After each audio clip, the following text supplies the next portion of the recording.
What's up, everybody? This is Pat with Infinite Fitness, and today I'm going to be teaching all of you how to low bar squat.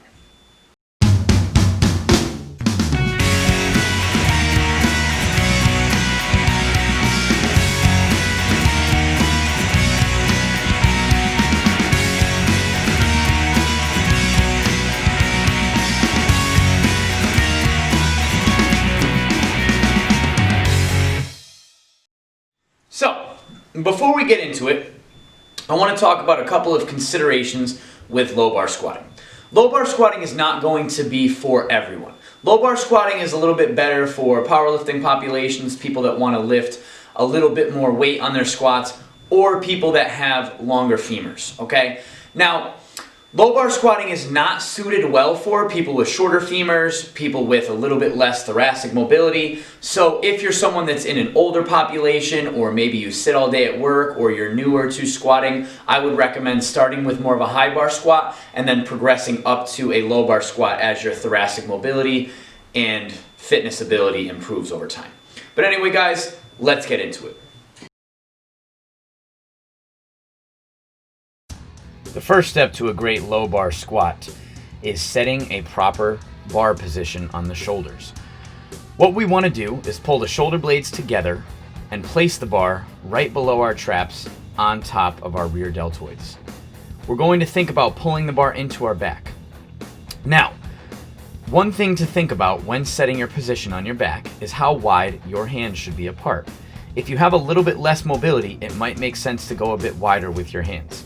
If you have a bit more mobility, you can move your hands a little bit closer towards you. Wherever you choose, your wrists should be in a pretty straight position. They can be slightly rolled back, but we don't want to have them completely collapsed.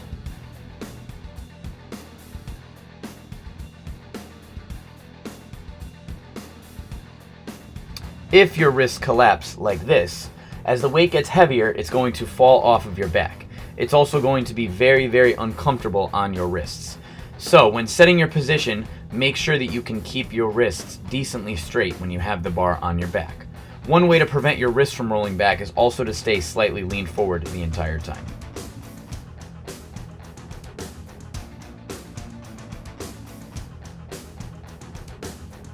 The next step to a great squat is a proper walkout. When walking out, we want to limit our walkout to 4 to 5 steps. The first 2 steps should be slightly bigger to set your initial stance. The second 2 steps should be smaller to set the proper foot width.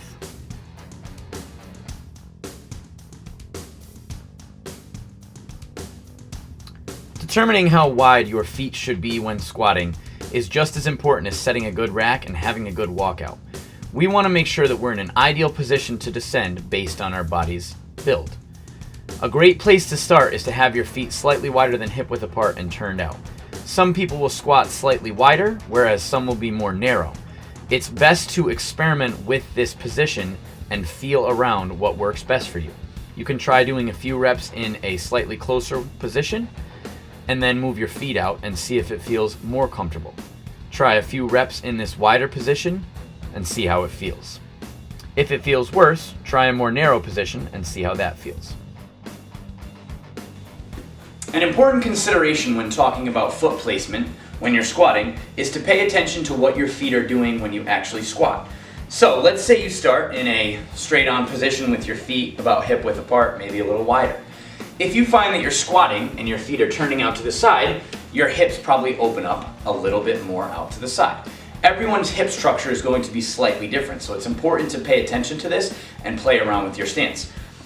Now let's say you take a little bit wider stance and out here it feels very awkward and stiff. You might need to turn your feet in slightly. Experiment with these different positions over a period of a couple weeks, a couple sessions, and see what feels best for you.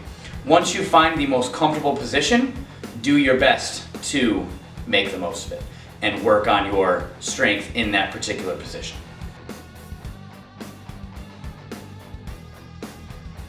The next important component to a proper squat is setting an upper body brace.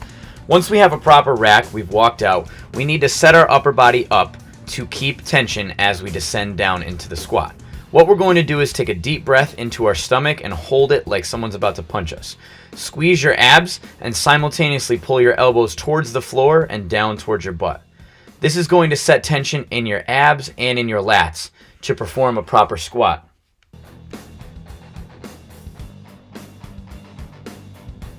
Now, it's important when you breathe to think about breathing into your stomach.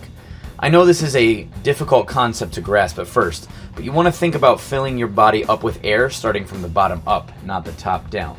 Once you have your air, you want to pull your rib cage down towards your hips and pull your elbows down towards the floor while simultaneously thinking about bending the bar around you.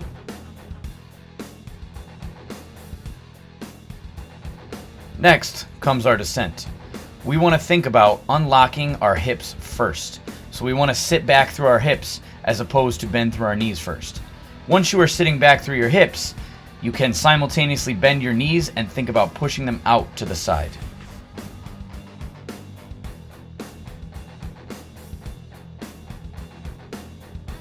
This is a view from the front of what the descent should look like. Once you get towards the bottom, you want to think about pushing your knees outwards to make room for your body to descend all the way down. This is challenging to master at first, but take your time, you'll get it.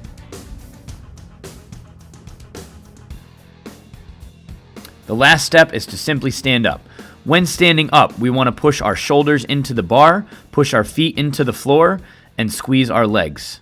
Make sure at the top that you push your butt forward and get your hips underneath your torso.